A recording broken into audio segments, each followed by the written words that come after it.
Whiskey, holding our 6-year-old neighbor Cece above his head and swinging him around upside down, and Cece laughing and laughing and saying again, and Whiskey saying one more time, and then setting him down gently on the sidewalk. Whiskey, wearing a neon green plastic belt, and me wondering about where he gets his clothes. Whiskey telling me he got his name because he's from Wisconsin, and that he was the only one in his high school to graduate while living in an abandoned brick factory. The first time I met Whiskey, I was wearing a white lace dress with fake flowers glued to it, and later that night, most of the flowers fell off onto the wet, weedy grass. Stumbling into Whiskey on Frenchman Street late one night, he was sitting on the curb eating a snack cake out of its plastic wrapper, and there was white icing smeared all over it. I realized for a moment he must have found it in the dumpster. I said hi to Whiskey, and he said hi back, and it felt familiar and also like we were strangers. The first night, making out in the sagging hammock in our backyard, and Whiskey unzipping my shorts, and when I asked if he had a condom, he shook his head.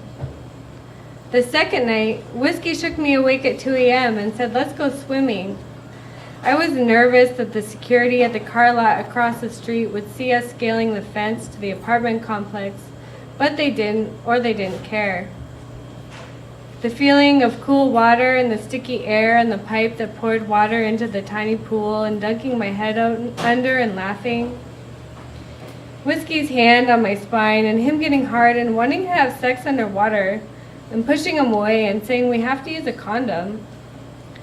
Whiskey talking about starting a Food Not Bombs chapter, but it's just so hard to get people organized around here. The rush of the wind and the night and my wet hair and the smell of jasmine and the feeling of flying on my bike down Esplanade Avenue. Whiskey saying, "Let's get a beer and some cookies at the all-night corner store in the quarter." And I said I didn't bring my wallet. He looked at me with a quiet intensity and said, "I have money." The sound of the bullfrogs who lived in the broken kayak in the backyard until one day the water dried up and they shriveled and died.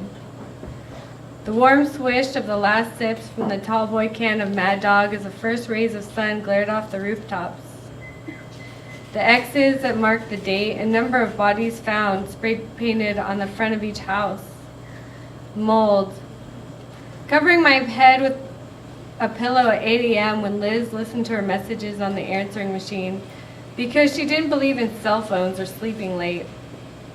Our Danish roommate, I forgot her name, drawing crop circles in the kitchen using a compass and a ruler. Seeing 2 cockroaches hump each other on the kitchen wall and walking right out of there. A cockroach crawling over my foot while I slept. Whiskey telling me about his court date and thinking about how cute he must look in a suit with his hair pulled back.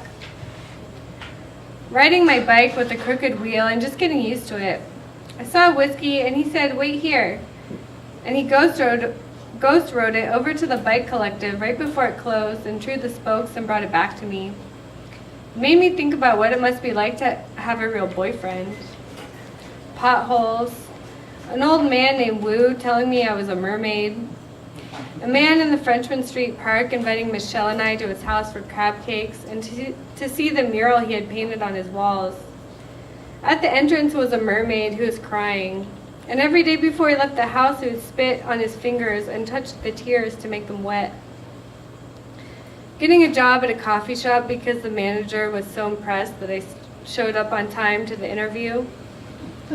Tom, who would play the Exorcist soundtrack on the cafe piano every day until a customer would complain and I had to ask him to stop. Our house getting broken into in the middle of the night while we were all sleeping and no one even woke up. Day drinking for the first time in Congo Square. One of the girls we sublet from smiling and saying Whiskey was a good kid and he lived at Termite and Vine, an established squat that was pretty well run, although she didn't like to visit because she didn't want to get scabies. Learning what scabies were. Getting my bike stolen when walking home from work in the middle of the street.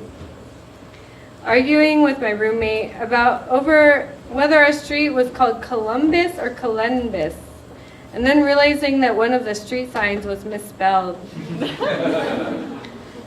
My roommate telling me she got home from work and Whiskey was in the front yard drinking out of the hose. She didn't know what to say. Laying sprawled in my bed and Whiskey turning to me and saying, "You're so beautiful," and believing that line for the first time. Walking home heavy and slow from the Sunday free dinner at the Hare Krishna temple, and Whiskey staying behind to help them with the dishes. Cold drinks, military police, an armed car, and curfews. Going out of town for a week, and when I got back, my roommate told me Whiskey was in Orleans Parish Prison.